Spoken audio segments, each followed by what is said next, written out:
అది సద్గురార్పణం కానీ చేస్తే మనకి ఇక్కడ దాని యొక్క సంచితం అనేటటువంటిది కట్ అయిపోతుంది. ఎందుకంటే మనకి ఇప్పుడు 3 ఉన్నాయి: ఆగామి, సంచిత, ప్రారాబ్ధం అనేది. ఆగామి అనేటటువంటి కర్మను మనం చేసేటప్పుడు అది సంచితంగా మారుతుంది. ఆ సంచితాన్ని అనుభవించడానికి మనం ఇప్పుడు ప్రారాబ్ధం అనుభవించవలసి వస్తుంది. కాబట్టి ఈ ప్రారాబ్ధం అనేటటువంటిది మనం అనుభవించకుండా ఉండాలంటే ఆగామిని ముందు కట్ చేయాలి. ఆగామిని కట్ చేయడం అంటే ఎలాగనైనా మనం సంసారంలో ఉన్నాము కదా.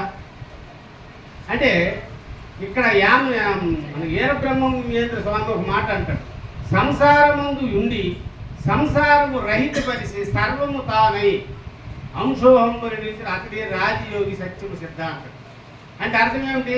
సంసారంలో ఉండాలి, సంసారం అందు ఉండి సంసారం రహితపరచాలి. అంటే రహితపరచాలంటే ఎట్లా చేయాలి అంటే గురార్పణ బుద్ధి. మనం చేసే ప్రతి కర్మ కూడా గురార్పణం చేయాలి. చేసేటప్పుడు దాని ద్వారా ప్రతిఫలము మనకు రాదు, అది కట్ అయిపోద్ది అన్నమాట. కాబట్టి ఆగామిని కానీ మనం కట్ చేసుకుంటే అది సత్యతార్థంగా మారు. అట్లా అంటే అర్థం ఏంటంటే ఇంకా సూక్ష్మంగా చెప్పాలంటే ఒక 10 రూపాయలు సంపాదించినాము, ఆ 10 రూపాయలు దానం చేస్తే ఏమవుతుంది? మన దగ్గర మరి శేషం ఉండదు కదా. అట్లాగే మనం చేసినటువంటి పుణ్యకర్మలు కానీ పాపకర్మలు చెయ్యి. ఎందుకు? గురుపాదములు పెట్టుకున్నాం కదా. ఈ పాపకర్మలు చేయకుండా ఈ పుణ్యకర్మలు చేసినటువంటిది కూడా అది గురార్పణం.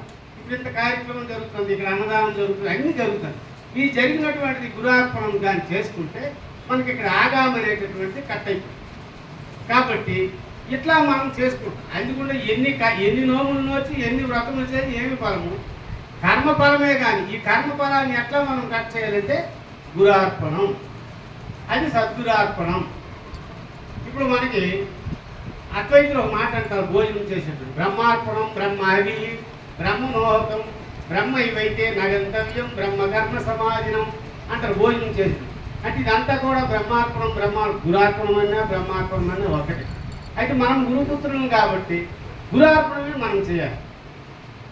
కాబట్టి ఇక్కడ సంసార వృక్ష ఆరుడ పతంతే నరకారణమే యస్తాన్ ఉత్తరకే సర్వం తస్మై శ్రీ. ఈ సంసారం అనే వృక్షాన్ని మనము దీన్ని తెగ తీసుకోవాలంటే ఒక గురుపాదమే. ఆయన యస్తాన్ ఉత్తరైతే సర్వం, మనకు ఉత్తరించినటువంటి వాడు గురుమూర్తే కాబట్టి తస్మై శ్రీ గురుదేవుడు, మా గురుదేవుడే మనకి అన్నింటికీ మూలం కాబట్టి అని ఇక్కడ చెప్తాడు. కాబట్టి ఇక్కడ జీవుడు అనేటటువంటి ఒకటి ఉంది. ఇప్పుడు ఇంతవరకు మనం చెప్తున్నాం. జీవుడు అంటే అర్థం ఏమిటి అంటే దేహో దేవాలయ ప్రోక్త జీవదేవో సదాశివ ద్వంద్వ అజ్ఞాన నిర్మూలం స్వాహం భవేరు పూజిస్తాను. అంటే ఈ దేహమే దేవాలయం. అయినా నువ్వు ఎక్కడికో తిరుగుతాను, దర్శిక్ష చెప్పారు ఫస్ట్. ఎన్నెన్నో తిరుగుతున్నాం, ఎన్నెన్నో చేస్తున్నాం, కానీ దేవుడు ఎక్కడా లేడురా, నీవే దేవుడు అయి ఉన్నావు అనేసి మనకు చెప్పినటువంటి దేహో దేవాలయ ప్రోక్త జీవదేవో సదాశివ ద్వంద్వ అజ్ఞాన నిర్మూలం స్వాహం భవేరు పూజిస్తాను. అజ్ఞానం అనేటటువంటిది మనం నాశనం చేసుకుంటే మనకు ఒకటి జ్ఞానం కూడా శ్రద్ధావాన్ లభతే జ్ఞానం తత్పరం సమ్యకేంద్రియం. శ్రద్ధతో కానీ మనం కానీ చూసుకుంటే శ్రద్ధావాన్ లభతే జ్ఞానం లభిస్తుంది. జ్ఞానం లభితే పరం శాంతి. జ్ఞానం ఎప్పుడైతే లభించిందో అప్పుడు పరమ శాంతి అనేటటువంటిది మనకి కలుగుతుంది. అది ఎట్లా కలుగుతుంది అంటే ఉత్తమం తత్వచింతనం.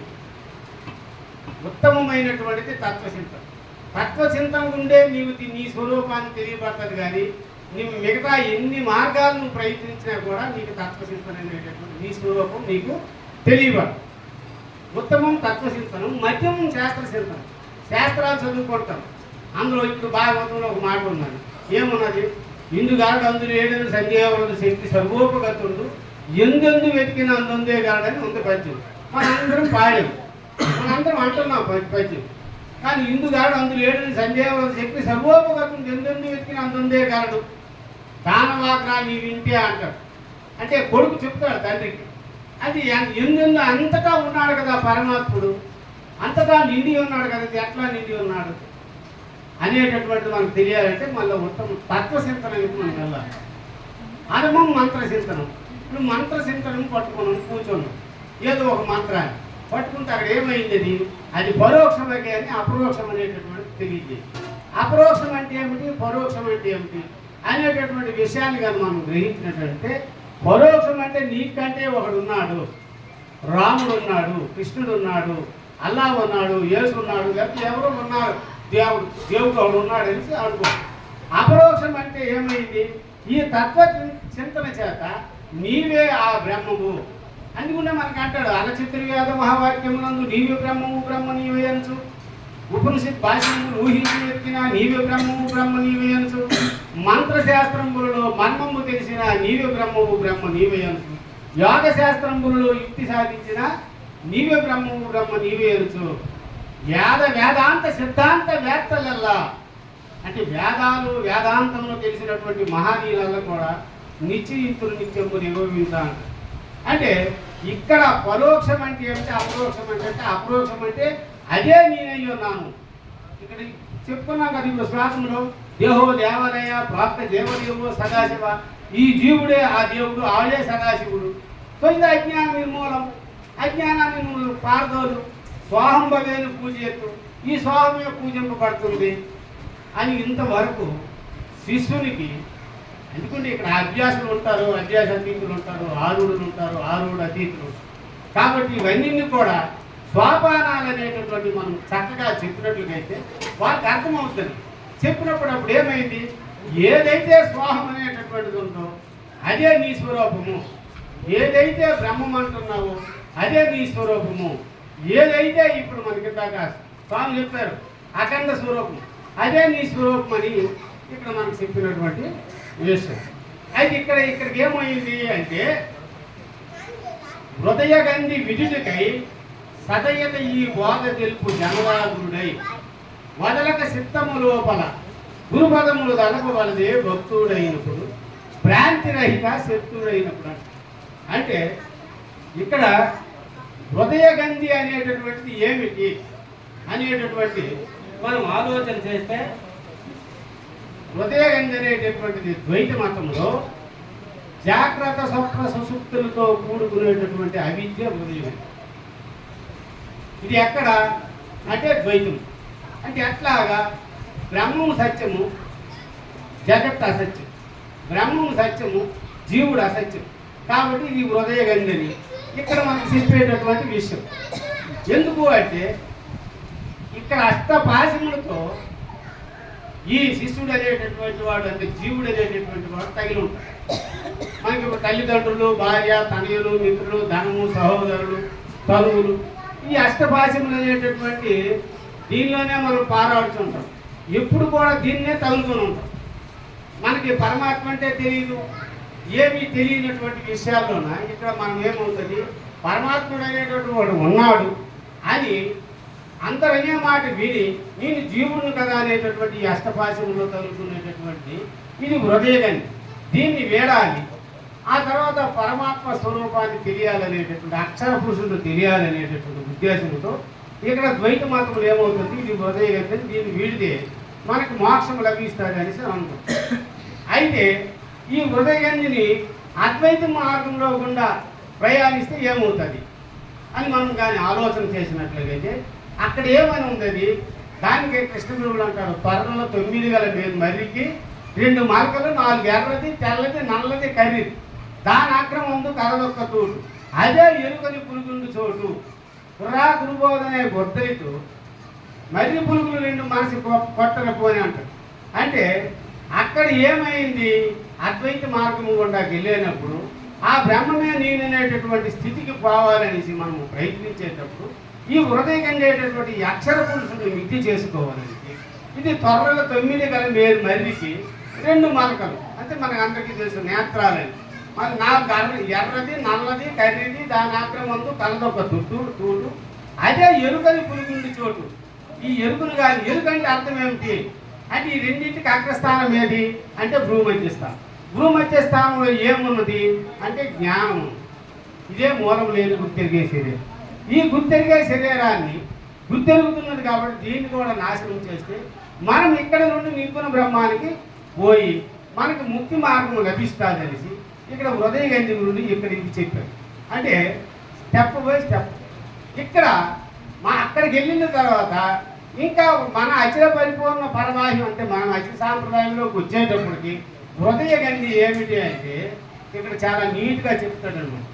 ఏమిటి మళ్ళీ ఇక్కడ వన్నేలైదొక చోటును పన్నుగా కలిసినది హృదయ పద్మం పని జనులు ఎరుకందున్నదని శృతులు కొలుకుతున్నాయి సుమి, తెలుసుకునిటే మోక్షం అనుచున్నాయి సుమి అంటారు. కానీ ఇవన్నింటికి అతీతమైనటువంటిది సహస్రాల మందు ఉండేటటువంటి సత్తులు స్వరూపమే ఇక్కడ హృదయ గంధిని మన అచ్చల సాంప్రదాయంలో నీట్గా చెప్పేటటువంటి విషయం. ఎందుకు అంటే ఇప్పుడు మన స్వామి చెప్పారు, పిండ బ్రహ్మాండములు రెండింటిలో 2 అహములు ఖండములు 4 కూడి అఖండంబ గెలుపు రూపు కనరా నా తండ్రి, ఇది తెలిపిన గనుడే తల్లి తండ్రి అంట. అంటే ఏ అఖండ స్వరూపం అయితే ఈ 4 కలిపిన తర్వాత అంటే మనం ఇప్పుడు ఒక పరి జగములు వెలువడి ఒక పరి లోపలికి కొనుచు ఉభయము తానై అంటే ఇప్పుడు ఏమైంది అఖండము అదే పిండ బ్రహ్మాండములుగా అవతరించి. ఎట్లా అంటే బ్రహ్మణ్యం అవ్యక్తో మహత్తు మహాంతకార పంచతన్మాత్ర పంచభూతాన్ని అఖిలం జగత్తయ్యం. ఇక్కడ ఏమంటాడు మనకి ఆత్మయందున ఆకాశము వాయువు అగ్ని జలము పృథ్వీ పుట్టి, పృథ్వీ యందు వాసాదులు పుట్టి, వాసాదులందు మనన అన్నము పుట్టి, అన్నమందు నరులాది సకల జంతు జగములాయే ఈ జగయుగములాయే. ఇది ఎక్కడ అయింది అంటే ఆ అఖండ స్వరూపమైనటువంటి పరమాత్మ మాయ వలన అని మనకి నీట్గా చెప్పినటువంటి ఇదన్నమాట. ఇదే హృదయ గంధి. ఈ హృదయ గంధి విడుదకై సడయత ఈ బోధ తెలుపు జనదాగుడు. అక్కడ అందుకుంది అన్నాడు, ఈ బోధ తెలుపు జనదాగుడై వదలక చిత్తము లోపల గురుపదము తలుపువలదే భక్తుడైనప్పుడు భ్రాంతి రహిత అశక్తుడైనప్పుడు. అంటే గురుపదమును మనం కలిసినప్పుడే ఇవన్నీ కూడా ఒకటికొకటి మనకి చెప్తూ పైనుండేటటువంటి ఆ అఖండ స్వరూపమే ఇది హృదయ గంధి నాయన. దీన్ని తీస్తేనే నీకు ఎరుక రహితం అవుతుంది.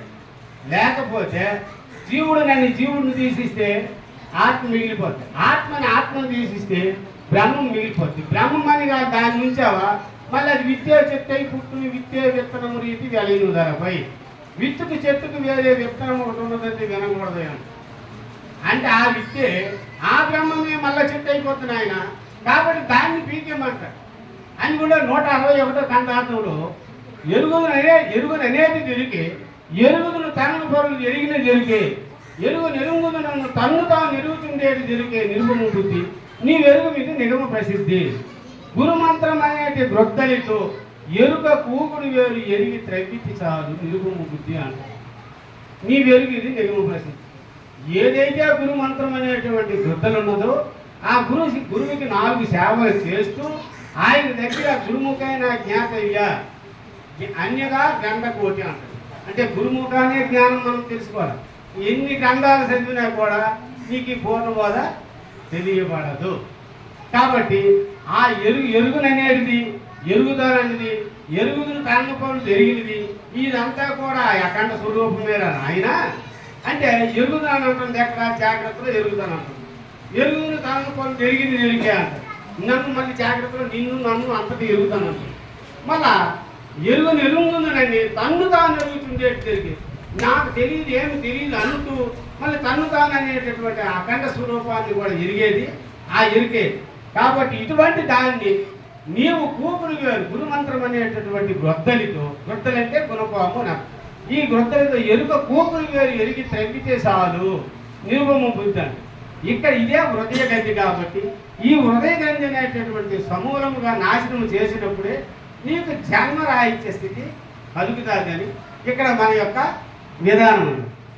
అట్లాగే మనము ఈ పూర్ణ బాధకు వచ్చేటప్పుడు మనకి అందుకనే పొద్దున నిద్ర మేలుకొని వత్తకి ఏకించి గురిని వక్ర జంతుమై సత్తులు మొత్తి బహుముద్ది సుమి పుట్టినందుకు గురు శరణములు పట్టినందుకు మనకెంత తెలియాలంటే ఏం చేయాలి మనము అంటే గురుపాదాలని ఆశ్రయించి పొద్దున నిద్ర మేలుకొని. ఎందుకంటే ఇక్కడ గురువుకి ఎందుకు నమస్కారం చేయమన్నారు అని అంటే మన భవసాగరం అనేటటువంటి భవబంధాలను దాటించినటువంటి వాడు గురుదేవుడు. మరి అప్పటి కూడా నువ్వు ఏ దేవతల దగ్గరికి వెళ్ళినా ఇప్పుడు యామయోగేంద్రులు అంటాడు పడిపడి మొక్కగని ఎట్టి లోపల కఠిన గుణములు చెడున గుడిదే మహాత్మదేవుడు చెడురాలకు ఒట్టి పూజ చేతులు గ్రామం. నువ్వెన్ని పూజలు చేసినా కూడా ఎన్ని నోములు నోసినా కూడా ఎన్ని వ్రతాలు చేసినా కూడా, ఎంతమంది గురువుల దగ్గరికి చేరినా కూడా, ఒక అచల సాంప్రదాయంలో అచల గురువుని ఒక్కడు మాత్రమే నీకు ఈ ఎరుక కూకుడు వేరేటటువంటి పెరిగినటువంటి విధానం. అందుకనే మనకు గురువు అనేటటువంటి వాడు ఉండేటప్పుడు ఆయనకి రోజు కూడా పాద నమస్కారం చేస్తూ, అంటే ఎందుకు బాహ్యంగా పాద నమస్కారం చేసేటప్పుడే ఆయన కరుణ అనేటటువంటిది నీకు కలుగుతుంది. ఎట్లాగైనా ఇక్కడ దృక్తేక్ష అన్నట్టు ఒకటి ఉంది. అంటే దృక్తేక్ష అంటే అర్థం ఏంటంటే చేప పిల్లల్ని అలాగ గుడ్డుని ఇలాగ చూస్తుంటే పిల్లలుగా తయారు. ఆ పిల్లలు తయారవడం అంటే అర్థం ఏంటి? గురువు అనేటటువంటి చూపు శిష్యుని మీద పడేటప్పుడు నీవు ధరించడానికి మార్గం ఉంటుంది. మరి గురు చూపే నీ మీద పడినప్పుడు నువ్వు నీ ఇష్టం వచ్చినట్టుగా, అంటే గురువు ఇంట్లో ఉన్నాడు కదా, లేదా గురువు మా ఊర్లో ఉన్నాడు కదా, లేదా గురువు నా దగ్గరే ఉన్నాడు, నా ఏరియాలో ఉన్నాడు కదా అని ఆయన దగ్గరికి వెళ్ళకపోతే ఆ గురువుని ఇంట్లో పెట్టేసి నువ్వేదో నీ పనులు నువ్వు చేసుకుంటుంటే నీకు ఎట్లా అర్థమవుతుంది? బోధ నీకు తెలియబడ. కాబట్టి పొద్దున నిధులు మేలుకొని వతకి ఏటించి గురుని వక్ర జనితమై సుత్తులు మొక్కి బహుముత్తు సుమ్మి పుట్టినందులకు గురు చరణమును పట్టినం. మనం గురు చరణాలు ఎప్పుడైతే పట్టామో ఆ గురువే బ్రహ్మ, ఆ గురువే విష్ణువు, ఆ గురువే మహేశ్వరుడు, ఆ గురువే సాక్షాత్ పరబ్రహ్మ. ఎందుకు అంటే నీకు గురువు బ్రహ్మమై ముందు జ్ఞానోపదేశం చేస్తాడు.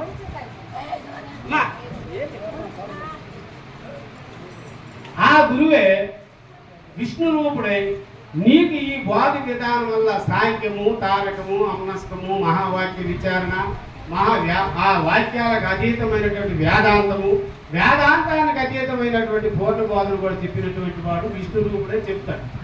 గురుదేవో మహేశ్వర. ఇప్పుడు అనుకున్న మహేశ్వరుడు ఏమి చేస్తాడంటే ఎరుకు కూకుడు వేరు పెరిగేస్తాడు. గురుదేవో మహేశ్వర. గురు సాక్షాత్ పరబ్రహ్మము. ఆ గురువే ఆ సాక్షాత్ పరబ్రహ్మమై చెప్పేటటువంటి విధానం. అలాగే తస్మై శ్రీ గురువే అనమాట. కాబట్టి ఈ సంసార వృక్ష ఆరూఢ పతంతే నరకాన్నవి ఫస్ట్ అనుకున్నాం ఈ శ్లోకం. కాబట్టి ఈ సంసారం అనే వృక్షం మీద మనం ఉన్నాం కాబట్టి దీనికి యస్తానుత్తరతే సర్వ, మనకు ఉత్తరించినటువంటి వాడు ఆ గురుదేవుడే కానీ మరొకరు లేరని మనం అందరం కూడా తెలుసుకోవాలని మీ అందరికీ మనం చేసుకుంటున్నాను. జై గురు సద్గురు మహారాజ్కి.